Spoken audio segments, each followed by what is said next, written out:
What's up, everybody? It's your host, Clarence Carter. This is Investor Becoming. Today I have got one of my absolute favorites, my guy, Oliver Perry, who runs a phenomenal show, is a real estate investor on the multifamily side. Yes, And sir. he's an amazing guy that's traveling the world and serving our country and serving it well. My man's actually still active and doing all that he does right now. So give it up for him. You know, Thank you. Thank you. I appreciate it. I appreciate it. I wish I had Appreciate that. the board. I need to get a board where I had the clapping because you absolutely deserve it, man. A standing ovation. My man, we had a mutual friend connect us what over a year ago now. Yep, about a year Kind ago. of Yep. just been keeping this thing rolling, and I can tell you, man, you've been an absolute motivation. I mean, heck, we spent 56 minutes before we even started rolling, man. You just feeding me with so much information, man. I don't want to hold that back anymore. As a matter of fact, you're encouraging me to start getting the podcast out just by following your Absolutely. lead, brother. So without I further appreciate ado, that. my guy, Ali, what's up, my man? How you doing today? I'm doing well, bro. How are you today? I am phenomenal, man. Phenomenal. Fantastic. Now that I'm on with you. Ah, look at you. The flattery will get you everywhere, baby. Keep it coming. Absolutely, man. Absolutely. Look, man, I wanted to bring you on because we have Okay. such great conversations. We vibe so much. I know we're gonna be working on projects Absolutely. continuously together, now and in the future. So I want to, kind of bring you here to kind of help, bring that vibe to my community as well. Okay. And maybe we could start the conversation, and we were starting to get there before we Yeah. started recording, but on the multifamily side, and how you kind of see things Yeah. today. Yeah. Just for the listener's sake, we're gonna touch on quite a few things. We're gonna absolutely touch on multifamily investing. We're going to talk about investing in other projects as well. We're going to talk Absolutely. about podcasting and communications, and overall, absolutely touching our military family, and how we bring us authentically to the Right. business. So, but let's start multifamily, man. Tell me, what are All your right. Let's do it. thoughts? What do you think is right? Um. What are you looking at? What's going on? So I think blood's in the water. Um. And I say that in the sense not that it's going to be immediate, but what I have noticed is since the beginning of 2000, not 2008, what was it? COVID. So 2019, right? 2019, we saw folks still buying properties. Things are still moving. It's slowed down tremendously since then. Everybody that I know that is a big name in multifamily or is doing a lot of multifamily investing are having a harder time getting money. Now, that's not saying that it's impossible by any means, but it's not as easy as it was before. And additionally to that, there's not as many deals, quality deals that are coming to fruition as it stands right now, from what I understand. So you then see something happen, like you saw Wall Street Journal did the article about the guy in Houston that had 2,300 properties that he basically tanked on, and he skipped that, got out of Dodge. He went to another country. He skipped out on his investors, right? Like Wow. wild, right? Wild, and he's not the only one. It happened to somebody else. Maybe about 2 or 3 weeks after that, the same thing happened to somebody else. And then I see an article through the Wall Street Journal, a couple other locations, like, hey, this isn't the first, and this sure as hell isn't the last, based on what we're seeing. And then, and Blackstone's quiet. That's another thing that, that I pay attention to. If Blackstone's quiet, that means they're plotting. That means they see something coming that the rest of us may not see yet. And from what I understand, Blackstone has been more single family stuff and maybe some more not industrial commercial stuff, but it's not big multifamily. So from what I understand and what I see, that's what I see. I see it. It's coming. It just hasn't hit yet, but it's coming. And not saying there's going to be a real estate collapse. I'm not saying that at all. I don't know that part.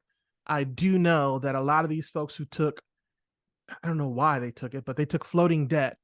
And what the floating debt, for those who don't understand what floating debt is, think of an adjustable rate on your loan. That's what floating debt is, right? For a large multifamily property. So floating debt is that rate will go up and up and up. Some of these cats bought it before COVID when it was low. It ain't low no more. And that debt keeps coming. It keeps going higher, keep going higher. And these folks haven't maybe not have figured out how to recover, how to get from under it. So, I think blood is in the water, bro. I think it's coming, but I think it's going to be a slow grind, and we're going to start seeing some changes. I can't say when, but it's coming. It's just the swing of things. I'm right there with you. I'm seeing a lot of like you said, seasoned investors that are not looking too healthy, not as Yeah, healthy yeah, as they were in their strategies before. And the debt just doesn't make any sense. And now that their mortgage payments, like you said, the debt with the interest rate going up, with the arms, crazy. some of these folks have, mortgages that have doubled, over Yeah, over a monthly basis, right? And yeah, very, very short time span, right? We're at a place right now where interest rates have gone up faster than they ever have. I'm not saying that they are as high as they have ever been.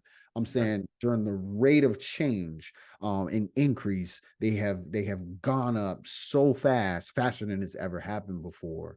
And I don't think a lot of people saw that coming. So you see some really seasoned investors kind of going under, unfortunately, man. And yeah, a lot more capital calls to be had. And yeah, man, it's definitely blood in the water. So it's kind of, yeah. if you're doing things out there, I think what I'm hearing you saying is be careful.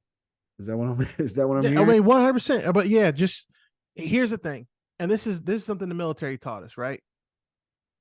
Prepare for the worst, expect the best, right? That's the only way you can do this. When we're underwriting deals, it does not hurt to be conservative. Double up on the conservative, right? It doesn't hurt to do that, right? It doesn't hurt to assume shit's gonna hit the fan.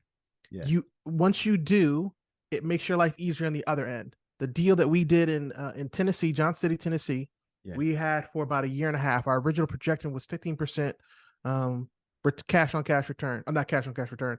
15% return on their investment in the first Yeah. place. Yeah. It ended up being 63%. Nice. What is it? Yeah, 63% return within a year and a half, which is I haven't had it happen, haven't seen it too many times, but I know that's huge for a multifamily property. Get that kind of money back to its investors. 63% of what they invested got back to them. So That's that means if you invested 100K, you got $63,000 back, right? And of course, I'm rounding out. I'm not going to get into decimals and all that, but absolutely. $63,000 back. That's that's crazy. But the reason we got that was because our underwriter was super conservative. I mean, my underwriter, she was researching the mayor's shoelaces. She figured out everything, bro. Like it was crazy. The stuff she was, well, you gotta calculate this, gotta add this in there. Yeah. The geese fly south this time of the winter. Like, what is going on? Right. So she she underwrote so well that when we got into stuff like COVID was still going on. We had renters start acting funny. We had no issue. We had no issues with that. Easy Mm. money, no sweat. We had projects still happening. Everything was still clicking.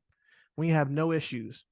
And now here we are, 63% back to our investors. The property's still moving. It did so well. We decided to hold on to it for an additional 3 years. We were at 7 hold time before. Now we're at 10. Like what's going on? And this is through, 2021. COVID was out in these streets. We were all inside. And this wasn't a problem. So like, yeah, I say all that to say long-windedly, just be smart about what you do. Don't hesitate to rely on your mentors who've been doing this 5 or 6 times. Does not hurt to underwrite a deal 4 times and be as conservative as you can on it. And do not, I swear to God, I'll slap you if I find out that you do this. Don't take floating debt, you dummy. It's not, that's stupid. I don't understand. I don't even know who came up with that damn idea. Who came up with the idea to take floating debt in the first place? Who was like, oh, I got a great idea, guys. Let's have a rate that just goes up all the time. What? Yeah. Anyway, I'm sure it's got the tool has its uses for certain times. I'm certain. Yeah. But if you're in multifamily, from the seasoned investors that I've seen do it, I have yet to hear any of them that are doing it successfully. None of them are taking floating debt. Not a single one. I haven't heard of it. So Yeah. You know, figure out what works for you, do what you do. But if you take floating debt and I find out, I'm slapping you. You heard that here. Ollie's gonna smack you. So you better watch yourselves. I got I mean, big hands too. I liken it to um trying to time the market, right? Yeah. Yeah. Right. Doing that in real estate and doing that in stocks or just any other thing, trying to time the market is probably not where you want to be playing at, right? Yeah. It's just not the thing to do unless you have the capital to lose and you're investing that capital for other reasons than just a return, maybe for tax benefits or something like that. Right. Maybe, only maybe. But that's the thing. Time in the market isn't a smart thing to do in any way, shape, or form. And Yeah. you mentioned like who came up with that, dude. I have met some lenders. They're straight up shady. Will give you some debt and say, Right. hey, this looks like a great deal. Go ahead and Oh take man. this couple $1,000,000 and you're No. good to go. Did you run like somebody's The credit numbers, right? What are we doing? appraisal? Did the appraisal come back or anything? No, don't worry about it. You're good. This is a great deal. Like, Bro. how much is that origination fee? Right. Right. Right. And then wonder why what happened in 2008 happened. Because you dummy. Right? Jesus Christ. Oh my God. Oh Yeah, man. man. Yeah, It's not hard, bro. It's not hard. Like it's the best thing that you can do, particularly for somebody who's starting out, right? Because compared to the hitters we know out there, we're relatively early in the game. mm, If you know somebody who does it, who's been doing it for a long time, ask them, right? What's the worst they're gonna say? No. If man or woman, whoever you are born from Neanderthals. Your ancestors out here smacking on nuts with a brick or a stone, right? They survived. I promise you, you will survive a no. You will survive. Oh, I'm not telling you, or I'm not going to share that information with you. You'll survive. You'll move on. You'll find somebody else. The wild part is that once you do find out from somebody else and you make that action, that same person that you called and told you no, is going to be the same person that calls you on the back end. How it mm, works. It's how it works. wow, man. So, just ask a question, man. Just ask. Ask somebody. Yeah. Ask somebody you trust. Just don't ask anybody, but ask somebody you trust. Reach out and grab somebody, right? We're Word. all Word here to up. help each other out, right? And legit, I can call you and you'll answer a question for me. You can call me. Mm-hmm. The same. And that's absolutely phenomenal advice, man. I want to shift gears just a tad, not away from So, real estate yet, but so what else are you looking at? So besides multifamily, mm-hmm. we're in that space where don't completely put your pencils down on multifamily, but Yeah. what else interests you? So here at Investor Becoming, I'm not specific to real estate. Right. Multifamily is my very first love. It really is. But I love a lot of things. I want to understand what else are you looking at? Okay. Is it single family? Is it the stock market or what other things that are you open to and looking at and investing? So there's a few things I'm looking at right now. One, I'm looking at I'm definitely keeping my eye on the single family. I'm located in Huntsville right now. I just got out here. So I'm keeping my eye on the single family market because Huntsville has a lot of things happening. And I don't think the city is keeping up with the speed of the infrastructure that's necessary.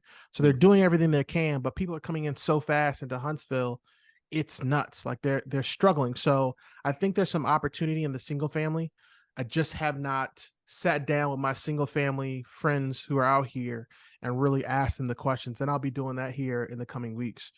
But additionally to that, I'm debating on getting back into the crypto game. I was very big on Solana during 2001, 2002 while I was deployed.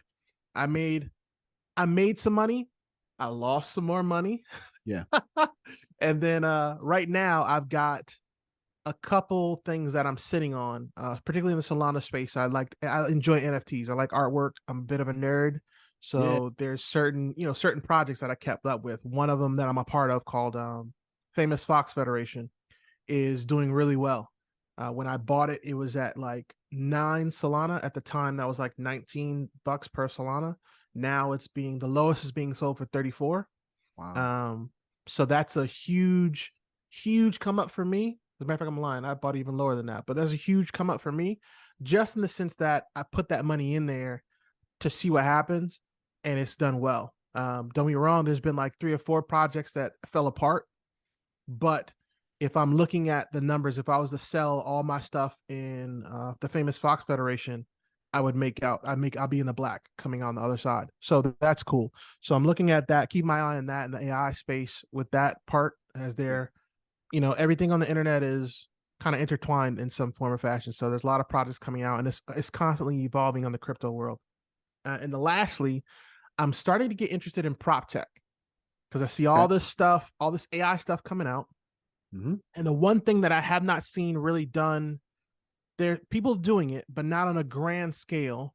There's nothing that's connecting the crypto world and the real estate world. And I feel like it's a matter of time. So I'm keeping my eye out for what that looks like, who might be the leader in that, and figure out how I can learn more about it, maybe become a part of it. But I think that's the next big thing that's coming, as far as like real estate's concerned. What about you? What are you keeping your eye on, Clarence? What's going on your side? Woo! So much, huh? Yeah, man. I love where you're going. Not a lot of people bring up prop tech. Not a lot of people bring it up. That is definitely high up on my list that I'm Mm, taking a look at, because Zillow is like Google for, houses now. yeah, It yeah, is. yeah. It's an 800-pound gorilla. What do you got? Realtor.com, you got Redfin, Mhm. and people are just strictly building plugins and all types of tools on top of it to do like their analysis. But that's not going to fly for too long, right? Where that's Right, still, those things are the version one. Those are like Friendster of what's what's to come on the prop tech side. hmm, There's so much different data that's out there. Like there's a company called Axios. They A lot of larger multifamily projects will hmm. actually throw like class A kind of stuff, institutional level properties will put out their details on it. And I'm talking about like their monthly P&Ls. This is so if you Wow. want to go and see what, that luxury apartment building downtown Charlotte or downtown Atlanta, how it's Right. performing, they might actually be in Axios, because those things trade a lot more frequently than other ones. Wow. So Okay. yeah, you could just access that information. So where I'm getting at is there's so much data that's out there and available that we don't even know about. And who's going to be the one that actually brings that stuff together? Right. Um, Right. I I'm definitely a huge believer in it. It has to. Real estate is such a real estate relationship based business. A lot Mm, of it isn't available online at the level of what we want to do, right? right. Have to, make sure we're getting the brokers out for coffee, and we gotta talk to and meet sellers at the apartment associations and all kinds Right. of stuff, and in hopes that they give us the right information about how the property is performing. But if there were things like this Axios, right, the way that is, if we could underwrite a deal before we even know that that seller is even thinking about selling, we know Right. exactly what to kind of offer them, right? That's a little tough right now, going after a 50 unit or 100 unit where you don't have that information. You got to, express interest and then try to get the details over so that you can underwrite it so you can come up with an offer, versus just coming up with a blind offer. I don't want to really get in that business, especially where we are. Yeah. So Yeah. definitely prop tech, right? Because there's so Okay. much data that's out there and available. AI in the stock market, absolutely. I'm not going to give any specific companies out right now, but I'll put it like this. Hmm. I picked I invested in Tesla the day that they IPO'd. Oh. I picked that one Oh. very, very, very well, right? I Okay. knew Yeah. Musk was Iron Man in what was that, 2009. I knew that. I knew Right. that. I saw it. I saw the PayPal mafia, Reid Hoffman, the guys that invented YouTube. Peter Thiel. Mm-hmm. I saw all of that, man. I saw all of that play out. The movie The Social Network actually told us all that we needed to know. You just had to take it and research, right? From Right. all the little stuff that they said. And so Right. that's kind of how I found him. And so I think that's where we are, right? Where Tesla was when it IPO'd. Mm-hmm. I think we're at a place right now where there are AI companies that are coming on board in the next 5 years, 3 years. They're going to be Yeah. worth 100x what they are Yeah. today. Yeah. So those are huge. Um, definitely just, and so also with kind of it you may not think that they're related, but I Mm-hmm. closely believe that they are. Multifamily, and going over from multifamily and the way you do valuations, but buying small businesses. They're the same. They are the Small, same. yeah. Yeah, they're the The same. valuations, the way you would evaluate them, it's the same, right? Going through your P&Ls, coming up with an offer. The only thing that's different is like thinking about multiples, right? Where Right. we would go off of maybe a cap rate that we would apply to the NOI, or net operating income. We're just going to apply a multiple Right. depending on a particular industry, like if it's in the, I don't know, luxury clothing industry versus, shopping malls or something like that, shopping stores, Walmarts or something like that, right? We can't buy Mm-hmm. Walmart because they own their own stuff. But like a landscaping company, right, will have a different Right. multiple than it would be for a computer store, right? So when talking about looking at those kind of things, so I'm interested in that kind of Okay. stuff. So I'm looking and playing around in that area. The reason why is because so many baby boomers are still retiring, right? Yep. 10,000 a day. They getting out of Um, the game. Yeah. right. So it's those businesses got to go somewhere, and not all their kids want to take those things over. And some of them don't have kids at all. That's a So fact. those are some of the things That's I'm a fact.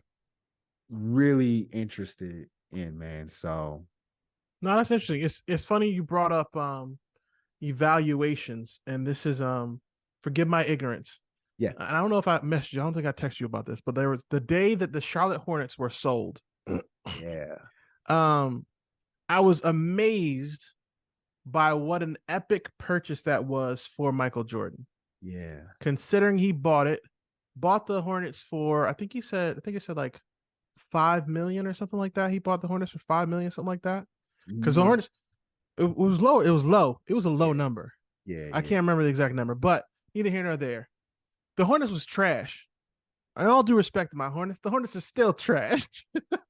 yeah. But It's unfortunate. somehow, MJ sold the Hornets for I think you want to say 32 billion or something like that. Yeah, Like, holy cow! And I brought that up because evaluation to me is a very interesting topic. Because you look at how companies and teams, particularly larger companies, are evaluated, and you assume, oh, that's got to be easy. But there's so much that's happening behind the scenes that you can't account for.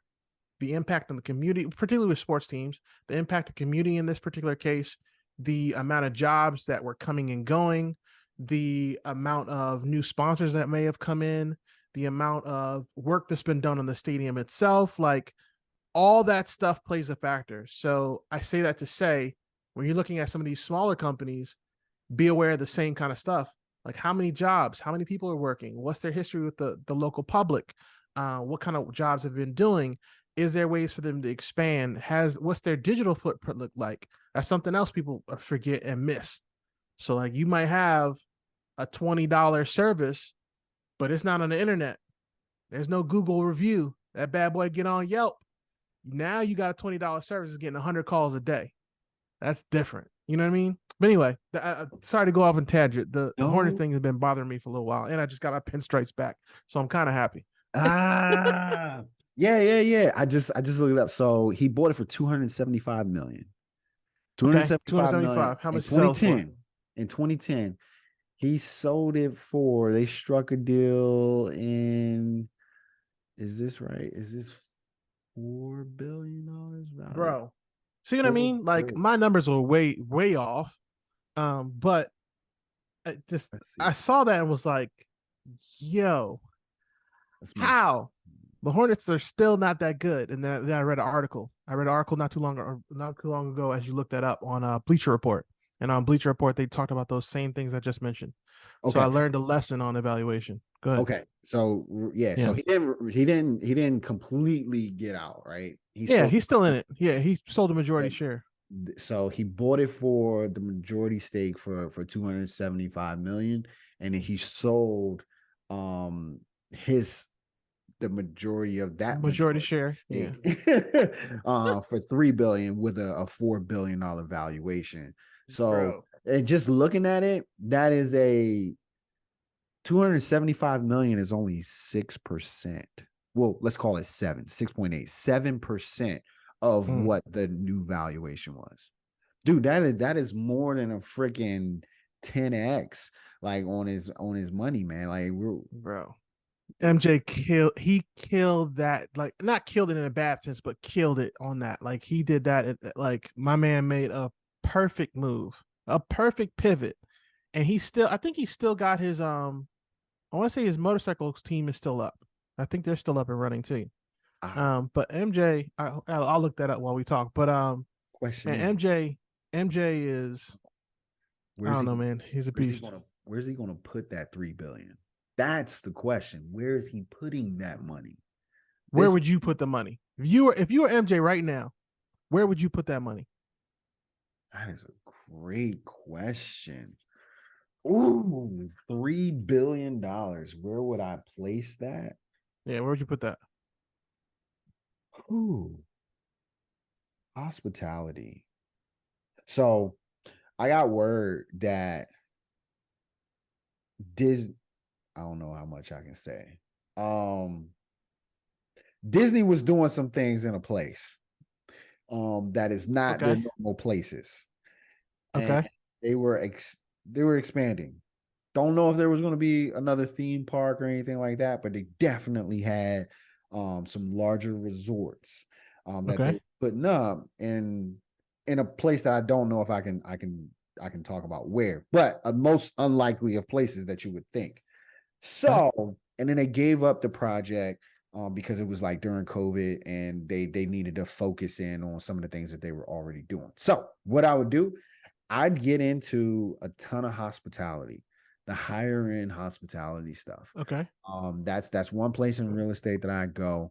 I go and purchase quite a few mobile home parks because I see larger mobile home parks, probably like your Mm-hmm. your 100, 200, 300 unit type of mobile home parks, because I see, like we talked about earlier with the businesses going out, and I'm going there too, is where these older folks going to go because they're going to be downsizing, right? And as Okay. prices are extremely high as they are these older folks going to want a more simpler life? And if you can Yeah. get a decent, and I mean, mobile home parks, I know people start thinking about like 8 Mile and stuff like that. No, there's some high class mobile home parks that communities just don't want your ass in. So Right. that's another place that I would go, right? Okay. um, Businesses. So I'd start a private equity group. That's actually what I'm in the process of doing. Doing As now. I'm doing Yep. a lot of this stuff, all the businesses that I'm talking about doing, that's what I'm wrapping that all in a private equity group. So going Okay. after buying smaller businesses and doing consolidations. That's what I love, man. We talk about fix and flipping houses, man. Mm-hmm. That's fix and flip businesses. That's where I'm at. Um, those are the major places that I go, man. That's Okay. where I'm stuffing some money, and again, a ton of AI companies. If I can find a way to build my own AI company, I do that too. And then, yeah, man, that's where I'd Okay. be. Okay. What about you? Okay. What about you, man? Um, You do a 3 billion in Excellent cash question. right So I'll say before I start, let me give the full report. MJ's now. motorsports team is closed. They've shut that down. Okay. They fell apart. That's another story for another time. But Oh wow. What would I do with three? What would I do with three? With 3 billion, right? Yeah. 300? 3 billion. Mm, 3 billion. So I think I would do, my effort would be in tiny homes. I think Ooh. I think there is something to be said in the tiny home space. I think there's a lot of opportunity there, because of the Airbnb thing happening where the hotels are fighting Airbnbs. But if you're in an area that you can get that same land, instead of putting up a property, you just or sort of pull up a full on house, you could put 5 or 6 tiny homes. You got a Mm. little tiny home community, that kind of thing. I think that's a lot of opportunity. I think there's a lot of opportunity in, of course, like you said, the AI space a little bit earlier. A lot of up and coming companies there. And I think I would be in esports. It's gonna sound wild, No, but no. with, well, I mean, it's huge now, right?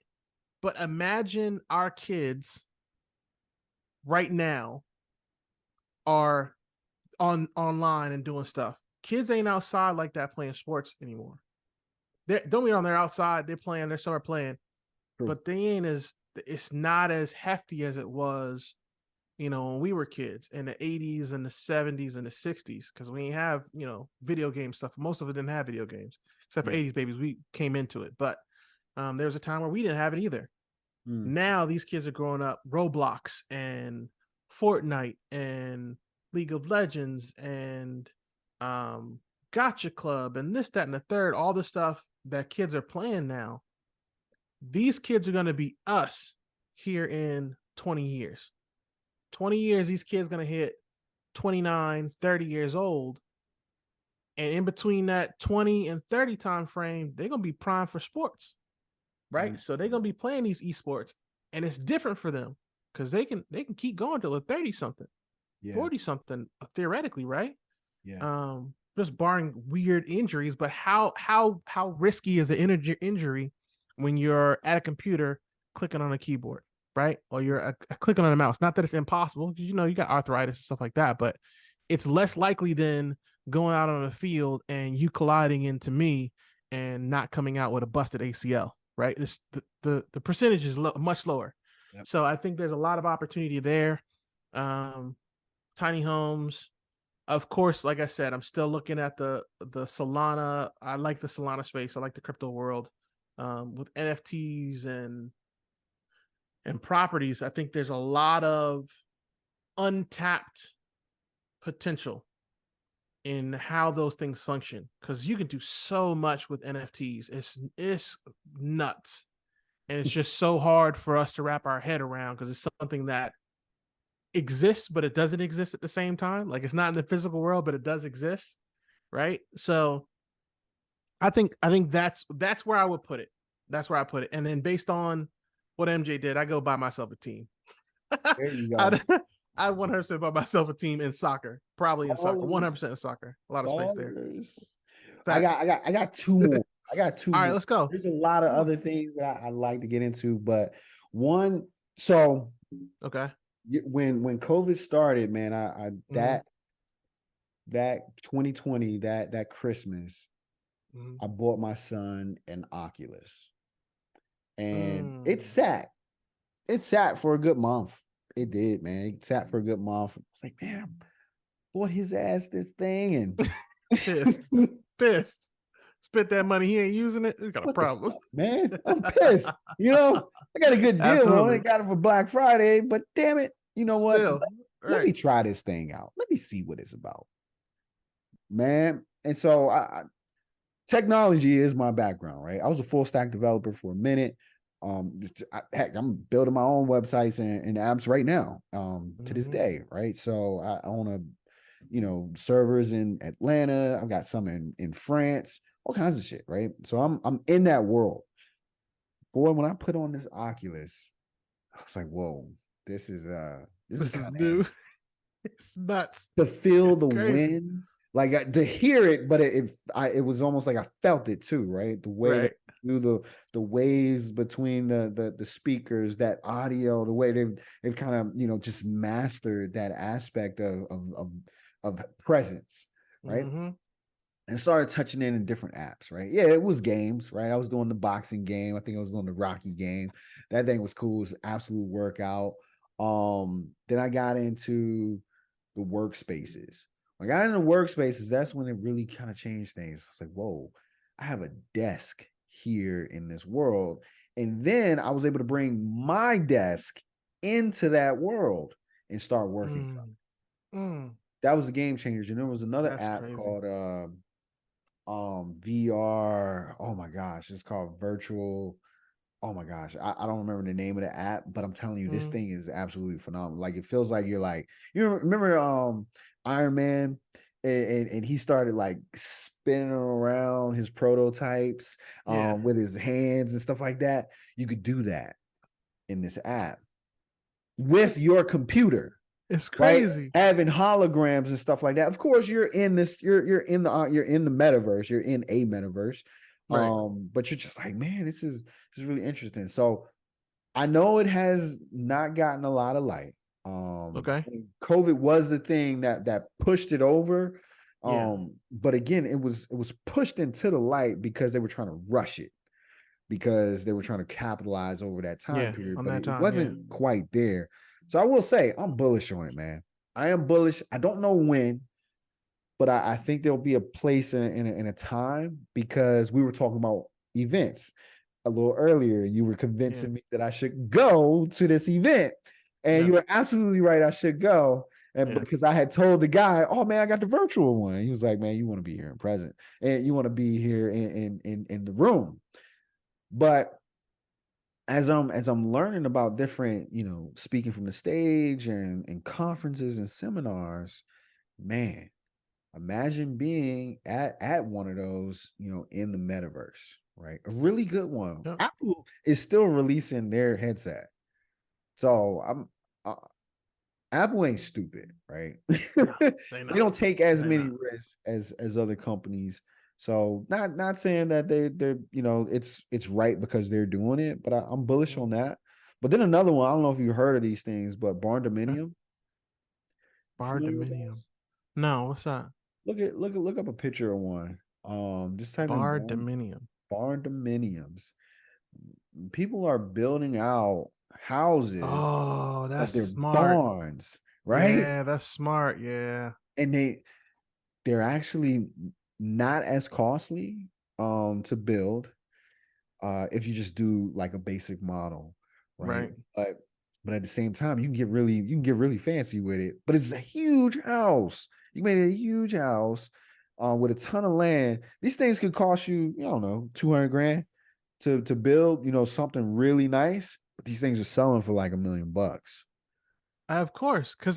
But so here's all right. So here's a question, right? So here's a Yeah. question. And I'm not gonna hold this up, but I'm gonna ask this question, damn it. This is basically you just developing a property, no? You Yes. just buying land and developing a property. So Yes. then what is the big difference between me building a two-story house at 1,000 square, or not 1,000, let's say 3,000 square feet, and building a barn dominium at 3,000 square feet? It's the same damn thing, no? It's a different structure. It's Okay. cheaper too. It's cheaper, and Right, it's but how is it cheaper? You still got to put the duct work in it. You still got to put the plumbing into it. And forgive my ignorance, plumbing, duct work. I still got to put the lights in. I still got to put the windows up. I still got to put the drainage on the damn thing. How is it? How in the world am I buying a barn and it's cheaper than me buying a property? Because you still got to insulate and everything, no? true, but a lot of these come as more of like modular. You know how like you put the modular Ah, okay. together, Got right? it. Got it. So It's those Lego are at houses, work. Lego Exactly, barns. Got it. Okay. right? So Interesting. it's a little Okay. bit cheaper, and if you look at it like, and you see a lot of people want the open floor plan Yeah. I'm with the looking at a barn. lot of floor plans. With the barn, that's all it is, man. Of course, you can definitely slice and dice it. And there's Right. 2 level and 3 level ones and stuff like that. You get really, really fancy with these things. But that's something really interesting. I actually know a That is very builder, interesting. and he's gonna help me out with some. So I think I got about 6 acres of land in South Carolina here, in like Jefferson or something. And Mm. I'm trying to get the clearance. As long as, I mean, residential, we just kind of see, man, see, can we build one of these and sell it for like $2 million? Let's Absolutely. Let's right, go. right. That's So that's putting crazy. on a decent that, and you'll typically see these with 5 acres or more, right? Mm-hmm. That, these things are huge, right? You think about Texas and the houses that are out there, Of back in the course. day, Texas, not nowadays, Texas, but think about it like that, right? The old West and all that kind of shit. They got horses just riding around the properties and stuff like that, Mm-hmm. galloping around the properties. That's what these things are kind of geared towards. So I'm looking at those, man. So we let's talk about those, man, in the future, man. As I learn more, I got to connect that can help me build them, and stuff like that. But yeah, man, You that's gotta get cool. him on. You gotta get him on the podcast, bro. You gotta get Yeah, when yeah. you do, I'd like to be here. I'm not trying to take over your podcast or try and put myself in there, but damn, I that's You after looking want at this, you want to I'd both you want want to to. both like run them down, like, yo, man, we got to talk.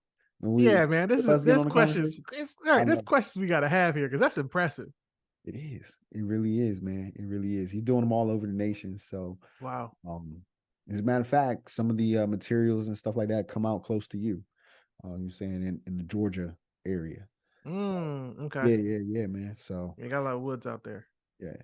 So Makes sense. we got to find ways to I think we found some rock solid ways to invest this 3 billion, man. That 3 billion sounds like it's now worth about 30 Bro. once we Yeah. get done with this. So I'm Yeah. excited.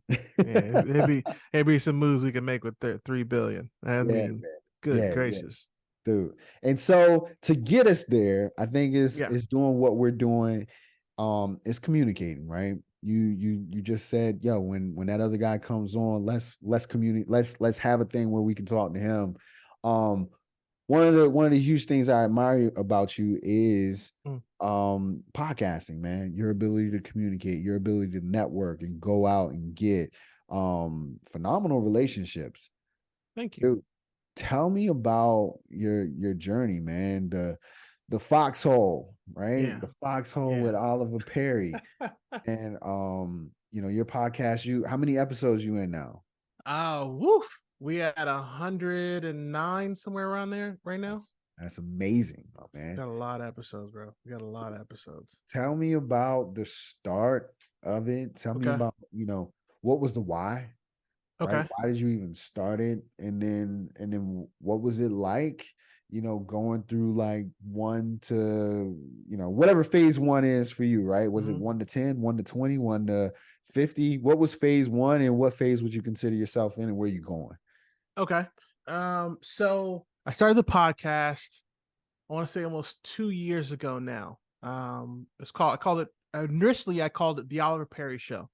And it was just me interviewing people that I wanted to interview. So I'd get people who are property owners, real estate investors, I get business owners, and I just get on and talk to them. Most of them, of course, were millionaires and a high level, and we're performing on a high level. So I get on, I listen to them, talk to them, and then I moved on. I decided almost a year after, about 6, 7 months, to start gearing it towards real estate because I started getting really interested in multifamily and things of that nature. So I started bringing more multifamily oriented people. Then I decided, you know what? I have a lot of folks that are around me that are military and in business or military that are in real estate. I'm going to bring in all these people, and I changed up the podcast name to Real Estate from the Foxhole. Mm. The original purpose of it was I wanted to do it. There's like I'm not, unfortunately for me, I'm not super complicated. I don't think it through all the way all the time. I'm 100% Army born, Army bred. I just go in head first and then figure it out. I'm putting the plane together as I'm flying. Um, I won't and hold that that against you, man. I won't hold that against you. you Being can't, from the man. Marine Corps. I mean, listen, we are called an occupanary force for a reason. We're meant to go somewhere and sit down and hold it down while we're there. So so I decided that's what I was going to do, and I did it. And then it evolves into real estate for the foxhole as it is now, where not real estate investor. I am real estate investing, but I'm interviewing real estate investors who are either in the military or former military or business owners that are in the military or former military. And it's become this bigger thing. And even then, now with that, I still have the Oliver Perry Show, which is my YouTube channel, which I'm now forming to start following me as I go from what am I at? Making $700 extra a month through real estate to $60K a month through real estate, but within the next 4 years, which Clarence is of course will be a part of, I'm certain. But that's the move. So that was the original starting point. I'd say for phases, if I was to say I was in a phase, I'd say maybe like phase 3 or 4, because I've done the work to practice the skill. I'm pretty good on camera. I'd like to say I still practice it. I do a lot of filming on videos. I've started recording shorts that are just fun, just comedy shorts. I'm figuring out how the podcast needs to look in the long run. I'm changing the format from what it is right now. I'm figuring out how that's going to look and moving that forward, as well as I'm going back through all the lessons I've learned up to this point and realizing it's not as hard as I make it. When you're creative, you have a very distinct ability to create things, sure, but you also have a very distinct ability to get in your own way. You start overthinking stuff.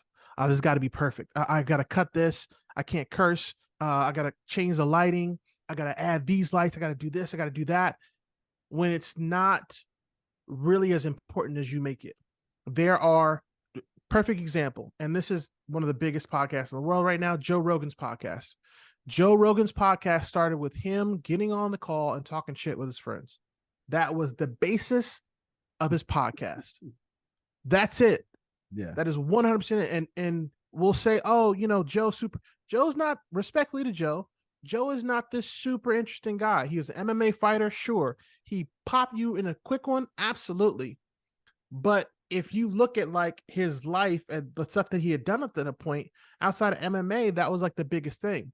Sure, that was a gateway, but what he started doing was he brought people that he was interested in talking to.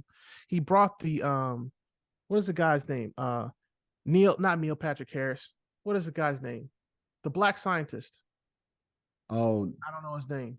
Neil deGrasse Roxy? Tyson. No, real Neil deGrasse Tyson. Yeah. He brought Neil deGrasse Tyson on. He brings on Dave Chappelle. He brings on Andrew Schultz. I'm naming comedians because those are the ones I know probably the best. He's bringing on all these guys, and it has turned into this giant thing, and it's exploded so much now that everybody's doing a podcast. But what we forget is he simply got onto a podcast. He started recording himself, not a bunch of fancy equipment. Do what he do. Earn Your Leisure, another great podcast, right? They didn't start out fancy with InvestFest and all the other stuff. They start out recording from a phone. Their audio in like the first 10, 20 episodes is trash. It's bad, right?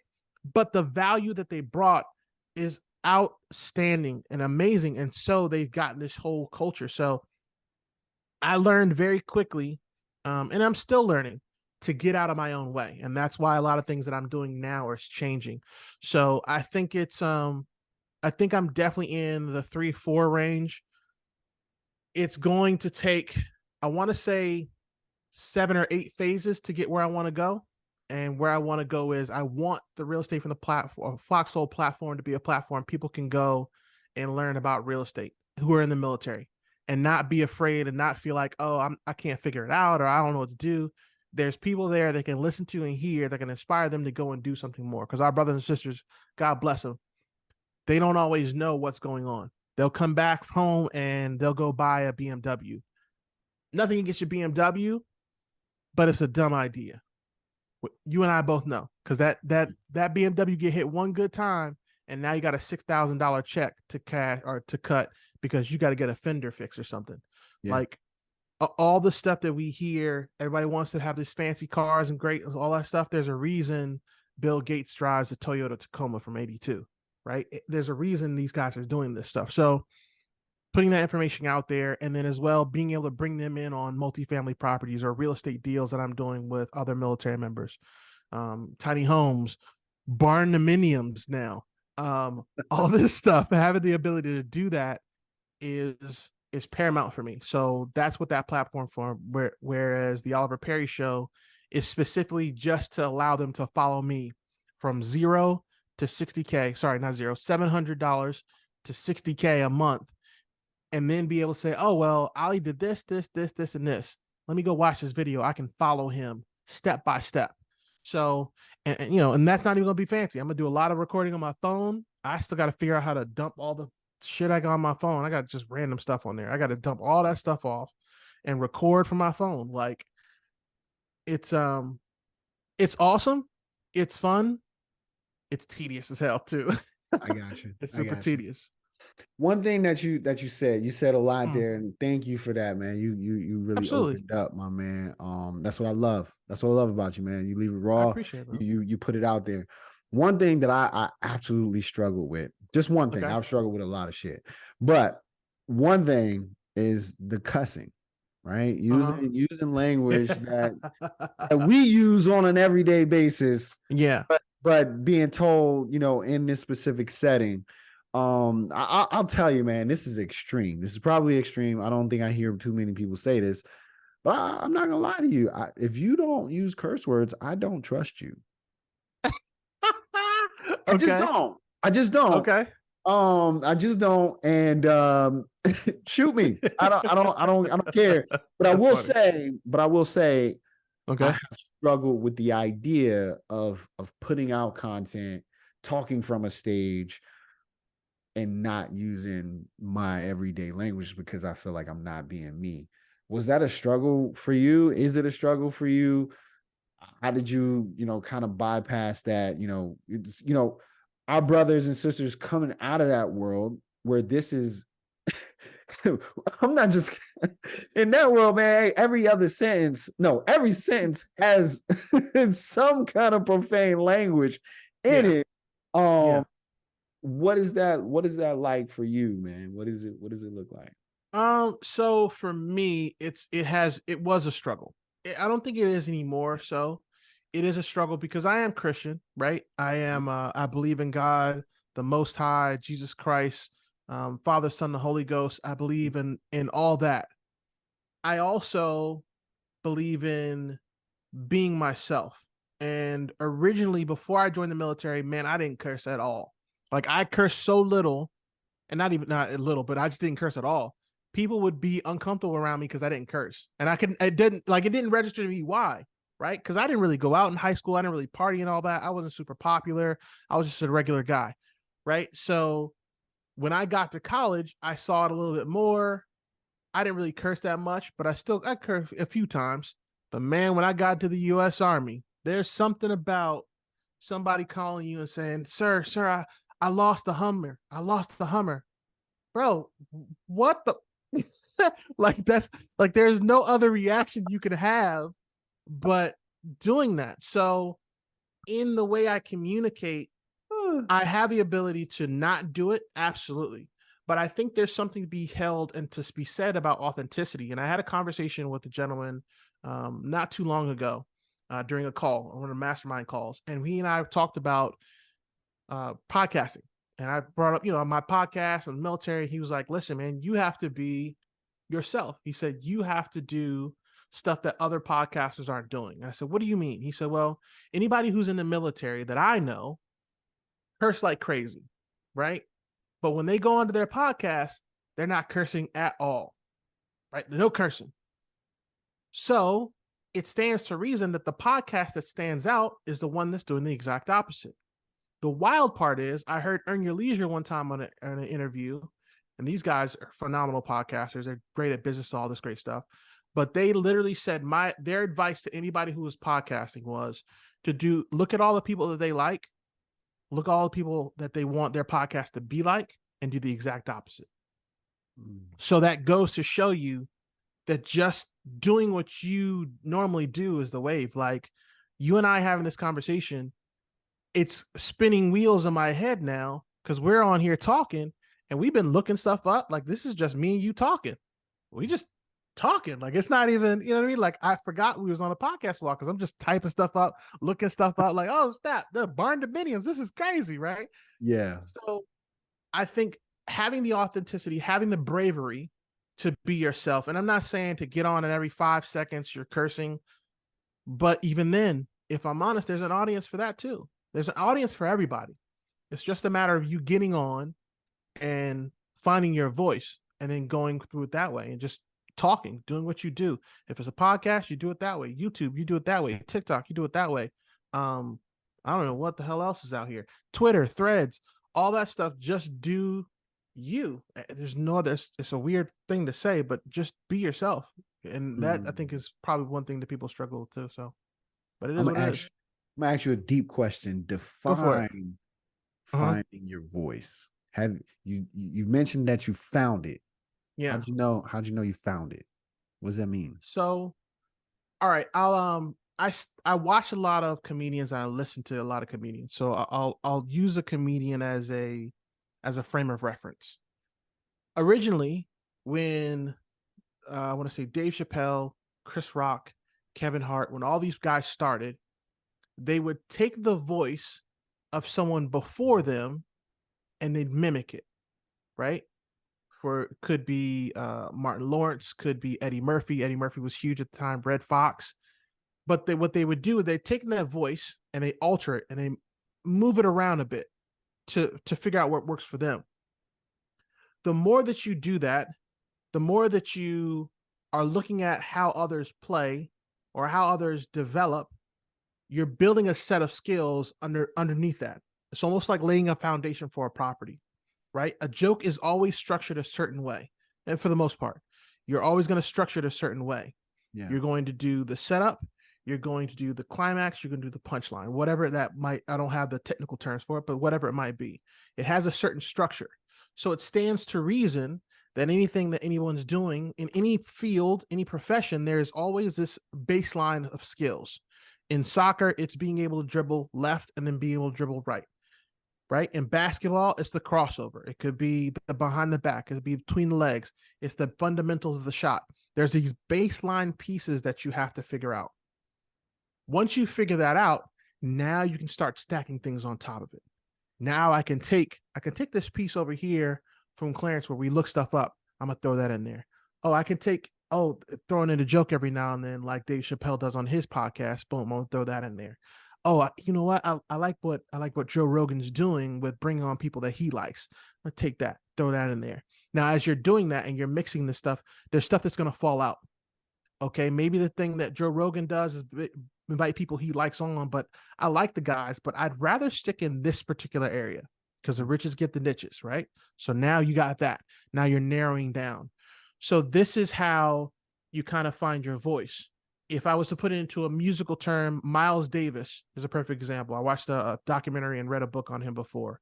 And Miles Davis literally copied the notes, copied the sound. He would play like Louis Armstrong. He would play like all these famous trumpet players. And then when he found his sound was through doing all of that because he laid the foundation. He knows certain notes, certain riffs, what feels right to him, what feels off. And then he becomes this original sound. But he became that original sound because he went through all the stuff that the others had gone through. The people have gone through it before you. It's not that they're innately different or innately special than you. It's that they have more hours in the game. Dave Chappelle is Dave Chappelle because he started at the age of 15, 16. He was touring at 15, 16. He was going city to city at 15, 16. Comedy show to comedy show at 15, 16. Getting booed off, getting fussed at, getting yelled at. He was honing the craft. It's the exact same thing with podcasting, with YouTube. The more you talk, the more you find your voice. And as you can tell, I talk a lot. So it's not hard. It's not going to be hard for me to find my voice eventually. And I believe I found my voice. My voice is more having fun and then throwing random jokes in the places. So now I'm learning how to build jokes out. I want to learn how to write a bit. I might even take an improv class, right? Because I can now nurture that skill. Now I know I've got an innate ability towards it. I know what it is to throw something in there. I know what a callback is. I know what a setup looks like. I know what it is to hide a joke before you actually drop the joke, right? So all that stuff is something that you grab and I put together. So the same goes for whoever's listening. You can figure out what your voice is. Funny part is your voice that you normally use is already there. You just got to figure out how to translate that into what you're going to do next. So you might be very stern, but you might be the dry eyes, clear eyes guy. Watch the dry eyes, clear eyes guy.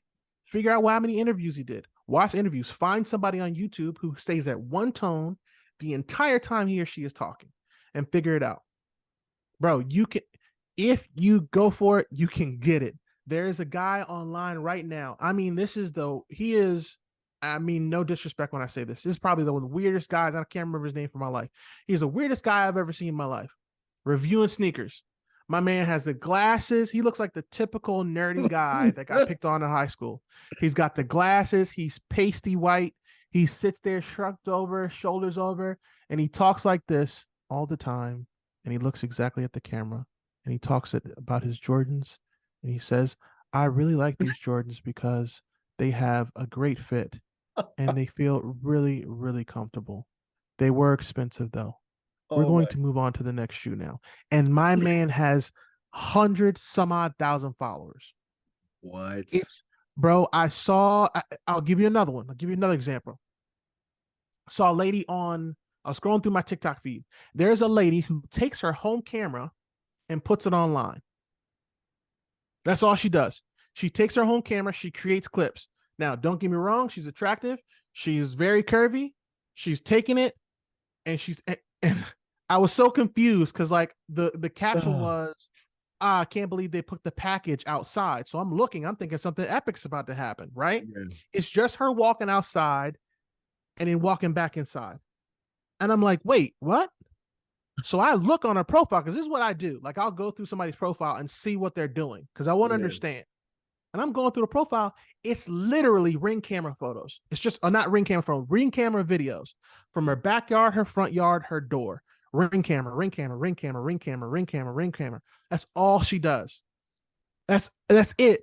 There's a girl who's on Instagram right now. This girl don't do nothing but do martial arts kicks the whole time.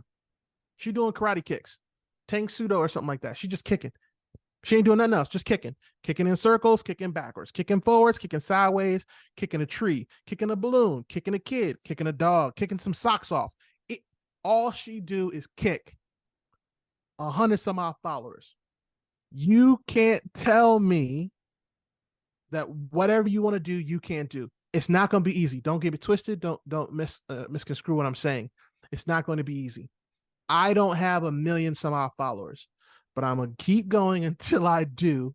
Yeah. Maybe not. Maybe I'll never get to 1 million followers. I don't know, but I won't stop. I won't give up. And it's going to come. At some point, I'm telling you this, it's going to come. For me, most likely it's going to be through video. It's going to be through podcasts because that's where I found my voice. That's where I found I'm most comfortable naturally, right? But I can't rely on that natural ability. Now I've got to do the research. I've got to study the jokes from comedians. I've got to read books on how to communicate with other people. There's people I follow now on Instagram who just talk about communication skills, the impact of speeding up your voice and the impact of slowing down your voice, the impact of adding a pause, the impact of not having a pause, the impact of the tone of your voice, how high you go, how low you go, how much you use your hands. All these things play a factor in what you do. So your skill is out there. You just have to figure out what that is. And the only way you can do that is to just keep doing it. And then you'll figure it out. Damn. That's think beautiful, about this stuff a lot. Dude. That's beautiful, man. Thanks, man. Absolutely inspiring, dude. So you confirmed something for me today. I was reading a little bit earlier. I was telling you about the book that I was reading. It was some book on mentorship, but it was a story in the book about Walter Chrysler, dude that started Chrysler Motors, right? I know who he is. Yeah, right. How he got started. He got started. He was just a mechanic. He was just a mechanic working on cars, but he wanted to be a business owner. He wanted to start a business. Didn't even know what kind of business he wanted to start, but he was saving his money. Ended up saving up to about $4,000 and was telling his family that he was going to start a business and kind of just, said, well, I'm a mechanic. I might as well, do a car company, right? Get in the automotive industry. His way of getting into it was, and he didn't even have a car. He was just, in that day, this is back when Ford was the only one, right? And so Crazy, right? he was just working on those. He saved up enough money to go and buy one of those cars. He bought one Mhm. and was telling his family, yo, I want to start an automotive company. They kept telling him he's fucking crazy. Dude, there's no way. You're not Henry Ford. How the hell are you going to start something like this? He Mhm. said, I don't know. I'm just going to do it. But he bought the car. He didn't buy the car to go drive the car.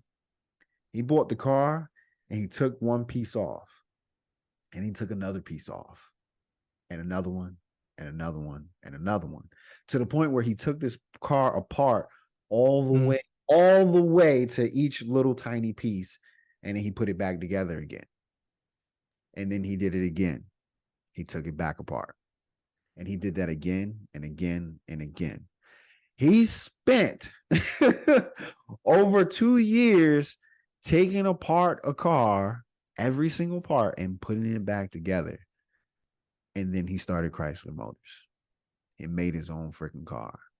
So what you said really, really, really resonates with me was the go look, model, but as you model, some things will start to stick out because you won't want to stay in that place because naturally that's not you, Right, right? You can right. learn from it, you can model from it, but at the end of the day, like our kids will learn how to walk from us, but eventually they'll have their own little swag, right? Yep, And so I get yep. what you're saying, man. I'm gonna take that with me as I continue this journey, dude. So that was extremely fruitful, and I can see you're doing some deep studying on speaking, man. Bro, it's important, man. It's Yeah, because once you figure out what it is that works for you, like I know I'm good on camera, and I'm not saying that to be cocky. I'm not saying that to be arrogant, but I know what I know in that sense. I know that's where I'm good, right? So why would I try and go learn sign language? Right? It don't make sense, right? It makes no sense. So if I know I'm good at this lane or this thing, I'm going to stick in this lane in this thing. But I'm not going to just sit there and do it. I have to do the research. Like I've got to, and this is something I suck at. I've got to get better at going back and listening to my podcast. I cannot lie to you. I hate it. But I also know it's the one thing that can differentiate me from the next guy who's doing real estate podcast or just doing a podcast. It's going to differentiate me because I am willing to sit down and do the things that I'm not willing to do. Mike Tyson said one time, I think he said this on Joe Rogan's podcast. He said the difference between somebody who's good at something and somebody who's going to be great at something is the people who do the things they hate like they love it. mm. So if you hate burpees, which I absolutely cannot stand burpees. I hate burpees. But if I go in the gym and I'm doing burpees all the time, constantly, like I love it, that's gonna be the thing that differentiates me from the next guy.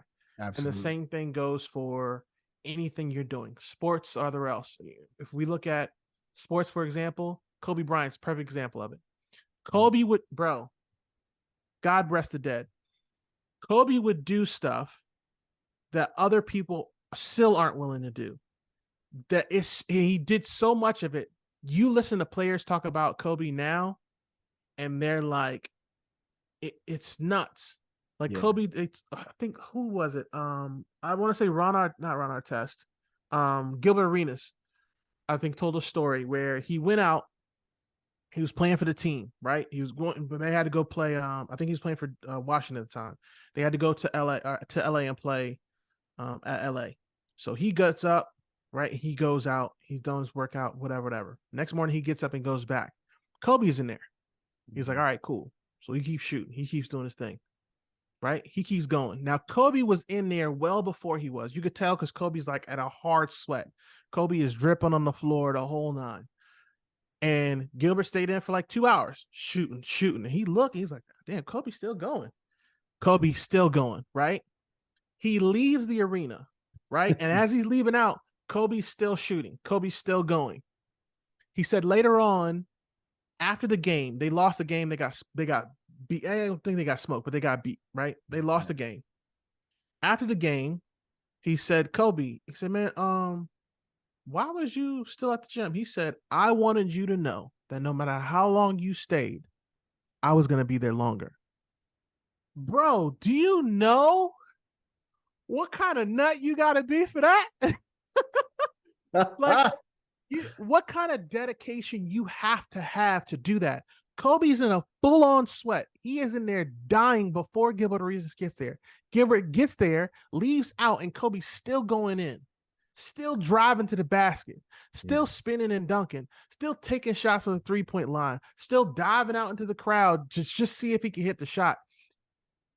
That's the kind of thing that I think it is for you to be doing the stuff that you realize that is going to work. In this particular example, being able and willing to listen to yourself go back again, being able to dissect your mistakes, being able to go back to somebody else's podcast and listen to the front and back and figure out what they did right, what they did wrong. Do the same thing for yourself. Then if you can, keep doing it.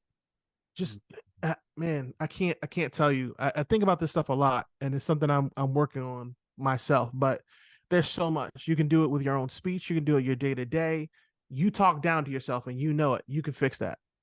Just listen to yourself talk. When you screw it up, say, man, I messed that up. You know what? Okay, I'm going to do it better next. This is what I'm going to do next time. Like, I'm going to shut up, man. I'll keep going for days about this. No, man. That you're striking a nerve, man, because when I think about just thinking about listening to my stuff, I get like, come on, man. No, that is not the move. I do not want to do that because I know how much I'm my biggest critic. Right. And my biggest absolutely critic. And I think that, but like you said, that is the gift as well, right? To be your biggest critic, because you can go back and actually fix those things, even the little things that other people may not have caught. Right? Because not everyone's going to catch everything, but you had a true intention behind it. So you know how it was delivered. You can actually change it later on. Absolutely. Yeah, I'm right there with you. I'm not actively doing it. I'm scared. I'm shitless. I don't, it's like, man, I hate that voice. You gotta get used to it. It's tough. It ain't easy. I can't lie. It's not easy. Yeah, I gotta get there. I'm getting there. And I look forward to the finding of my voice, man, and feeling comfortable with it. But like you said, going back and actually manning up and listening to it and making critiques to it myself, because there is some intentionality right there, because I'm studying speaking as well, right? I am doing different stage events as well, right? So like I've done a few webinars here and there. I've gotten on the stage here and there. That's like, how do I take that to the next level? What do I do to make sure that I'm adding the right value? No, not the right value, the value that I'm intending to add to folks. And so I'm right there with you. And that self-critiquing piece is a huge component, man. So that's a huge takeaway, man. You struck a nerve. I'm glad, bro. I'm glad. I don't want to be the only one who's out here sitting in Cabo with an umbrella drink. It's be lonely, rich by yourself. You know what I mean? I want everybody out there with me. Let's go. My guy, man. My guy. Look, man, we've been going for a little minute, man. Anything that I didn't touch on, anything you want to make sure you share with the folks? Yeah, let's do a part 2. Let's do a part 2. Let's get that on schedule. Immediately when we get off of this, or once we stop recording, we need to discuss part 2. We're gonna do this part 2 because this is bro, I like this. I enjoyed this. We're gonna do this. This was a vibe, man. This was real good, man. I think I'm a huge energy person, so I think everyone will feel, the folks that get a chance to listen to this, they'll feel the energy that we had in here. So I mean, it was fun. It was cool. It was super informative. We touched on a couple things, man. And we talked about investing in particular, like properties and businesses, crypto, NFTs. We touched on a lot of things, but then a little bit deeper, we talked about investing in ourselves as far Mm-hmm. as the time spent in finding your voice and leveling up your communication. I think that's Yeah. some really deep stuff. I'm glad you brought that component here, man. And we gotta keep this going. Yeah, part two, shit, man. We need to talk about part three as well. But Yeah. Word up. Word up. Let's go. I'm gonna let you go. I'm gonna stop the recording. I ain't gonna let you go yet. I'm gonna stop Right. the recording. Fair Um, enough. and just let the folks go. Hey, this is the Investor Becoming Show with my man Oliver Perry. Go Hey, check his stuff out. before they go, No, yeah, before they yeah, go, man. I'm gonna give them that. That's what I'm giving. Before Yeah, they go, come on. I'm giving y'all this. Check me out. YouTube at Okay, the Oliver Perry Show is on YouTube. You okay. can check me out the Oliver Perry on Instagram. I believe it's at the Oliver Perry or the Oliver Perry 38 on TikTok. On LinkedIn, you'll have to type in J. Oliver Perry third. I'm trying to think if I got any smoke signals or any other platforms. Let's see, Twitter. What about a newsletter or any products, man? Oh, yeah. Sorry, that's new. So that's new. Thank you for reminding me. You can check my newsletter out. If you go to the Oliver Perry, www.theoliverperryshow.com. By the time this drops, this should be up and fully running. You can also subscribe to the newsletter. On that newsletter, you get all the information that I can give on real estate investing, anything that I see coming out or happening nearby and around me. I'll include that there as well. You'll be the first to know as we search and hunt for this next multifamily deal. We've already done the 16 unit in Kentucky. In Tennessee. Did a 16 unit in Tennessee. Now I'm hunting in Birmingham. I'm hunting in Huntsville. I'm hunting still in Tennessee as well. So you can be included in that.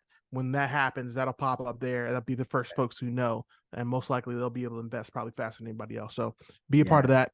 Get in there. absolutely. Get on the newsletter. Get the game. Get the game while he's giving it. So Absolutely. I'll link to all those things in the show notes, man. I appreciate you Appreciate for you. coming on. Absolutely. Once again, man, we'll see you real soon. Later, y'all. All right, nation. I'll see you later. Peace.